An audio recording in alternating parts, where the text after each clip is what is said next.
What if I told you you could get through the holiday season without gaining 20 pounds? Would you even believe me? Look at that fat guy over there. Am I really gonna listen what he has to say about weight loss? Yes you will. You see, I'm what they call a coach, and coaches don't play, if you know what I'm saying. Except this season I am playing. Alright, we're gonna do this together, you and me. I'm just gonna lay out the plan, and we're gonna follow it. Because when you do eventually manage to lose weight, I want you to point to this video when people ask you, how'd you do it? And then they come to the video and they see this big fat guy telling you how to do it. Because that's pretty funny to me. So how are we gonna do it? Well, let me tell you. Today, my friends, I join you in my Yankee with no brim to tell you that we need a plan. My grandfather used to say, failing to plan is a plan to fail. And by God, he was right. And in order to plan out our attack, we need to know our enemy. Because we can't form an attack if we don't know who we're fighting now, can we? Enemy number one, my friends, is duration. Now, this is going to fluctuate depending on what you do for work or whether or not you're a student, or however you got your life going right now. But generally, the holiday season is between a week and 2 weeks long for most people. We're going to say from Christmas Day, Christmas Eve, to New Year's. That, my friend, is 7 days.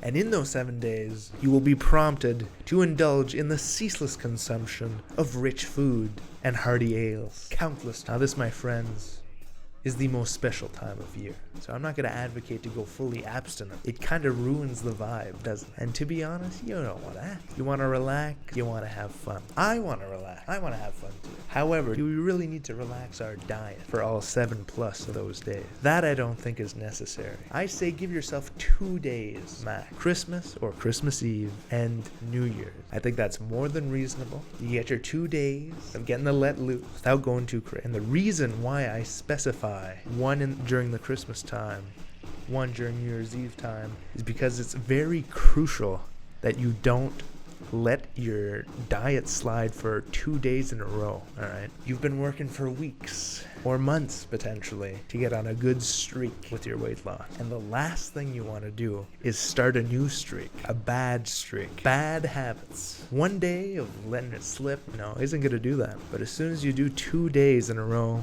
that starts to form a pattern. So we don't want to do that. So keep those cheat days numbered, and whatever you do, don't do them twice in a row. No 2 days of cheating in a row. We do not want to start another bad pattern. Enemy 2, my friends, is alcohol. Our good friend, booze.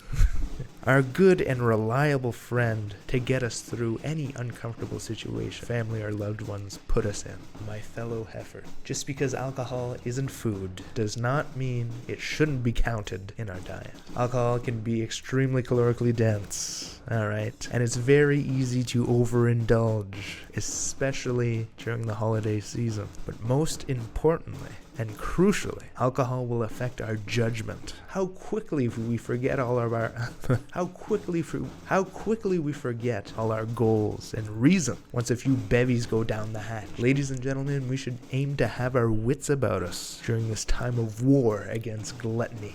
We want to make intelligent and rational decisions during these 5 days of sanity. And the best way to do so is to not be drunk during that time. And the best way to do so is to not be drunk for 7 days in a row. That is a good plan. I think it's easy to see. However, if you needed a third reason to avoid drinking throughout your holiday vacation, I'll remind you of our good friend alcohol's estranged cousin, and that would be the hangover. Now, what does a hangover have to do with weight loss, you say? Well, what do you want to do the absolute most when you wake up in the morning with a throbbing headache and an empty stomach from puking up all your... and an empty stomach from all that puking you've been doing last night? Well, a hearty meal, of course. Have you ever seen the hangover breakfast option at any restaurant? It's the most gluttonous pig feast on the menu every time. We would like to avoid that. Let's give ourselves the best possible chance to accomplish our mission, shall we? So no booze. No booze except for those cheat days, alright? And on those cheat days, try not to get too carried away, because that'll lead to a hangover. And that'll be the The perfect opportunity to turn one bad day into 2 bad days. And we don't want to do that. Enemy number 3 is timing. Remember when I said you should limit yourself to 2 days?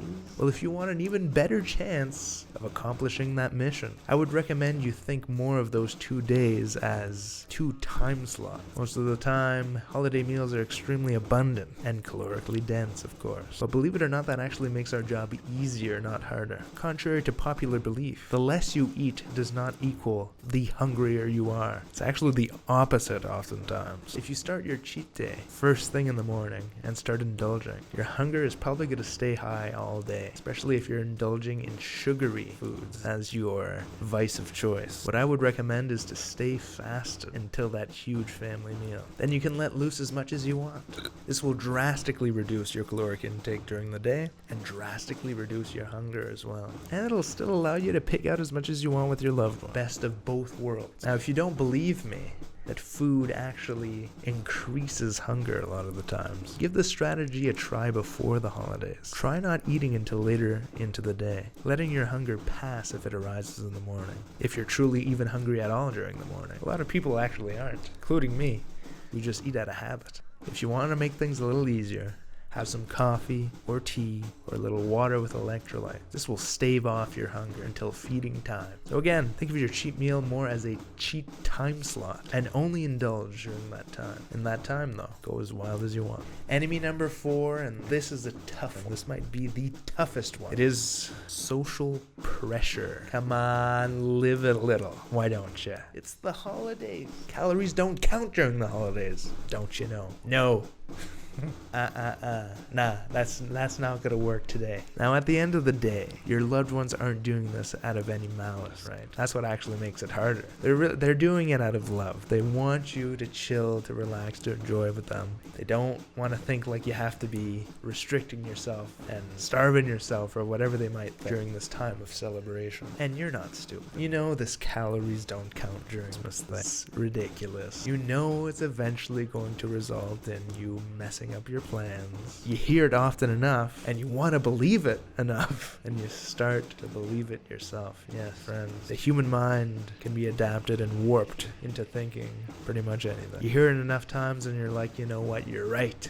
I should let loose. I deserve it. And then just like that, like an elderly woman feeding her extremely obese fat cat another treat, an original positioning of love turns into the very dagger that ends up being plunged into your back. You gotta keep that in mind when you hear those kinds of things. You gotta know what your priorities are going in, and you gotta follow those priorities with conviction. At the end of the day, what do you want more? You want your health, or do you want that extra snack, or that extra dessert, or that extra plate, or whatever? One thing we definitely gotta keep in mind is that we can still have just as much fun with everybody without needing to indulge as intensely as everybody in the room, alright?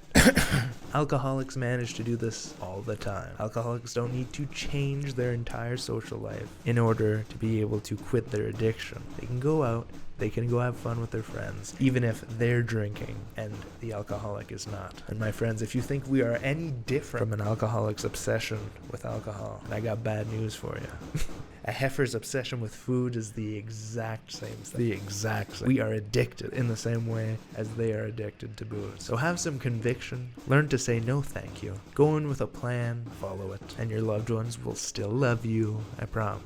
Enemy number 5 is a little under the radar, can sneak up on us pretty easily, and that would be liquid calories. Alcohol is far from the only calorically dense beverage we like to indulge in during these times. Isn't that right? Hot chocolate, fruit punch, eggnog, a Starbucks mochaccino, frappuccino, cinnamon festive drink, all with a hefty serving of whipped cream on top. Heck, even the tall glass of milk to go with Santa's cookies. This is an easy bullet to dodge, my friend. If you decide you're only going to indulge in holiday foods and holiday drink, not just alcoholic, on those cheat time slots, you'll save yourself thousands of extra calories by the end of the week. That's not an exaggeration. Thousands. Look up how many calories are in those beverages. You have no idea. Hot chocolate's like 300 calories. You get like a large Starbucks fancy festive drinking be like 600, 700 calories. Don't say it. I said 600, 700. My recommendation would be to stick to water, tea, and coffee if you can. Not only do you save yourself from the calories, but you'll also save yourself from an insulin spike that will make you hungrier and more likely to overindulge later. 5 enemies down, and we've got 1 enemy left to go. Our 6th and final enemy, my fellow heifer, is a psychological trapdoor that will lead us falling into a slow and painful death. Now, this has always been my greatest enemy, my personal rival that I have oftentimes a lot of trouble to defeat, and that is all or nothing mentality. The unfortunate reality that no matter how good your plan is and how much conviction you have, the odds that you're not going to slip up even one time as a food-addicted heifer walking through the minefield that is the holiday season is very, very, very low. And that's okay. You step on one of those mines. Okay, maybe not a minefield. Think about it different. If you take a single shot, that's okay. You can still get up. You can still keep going.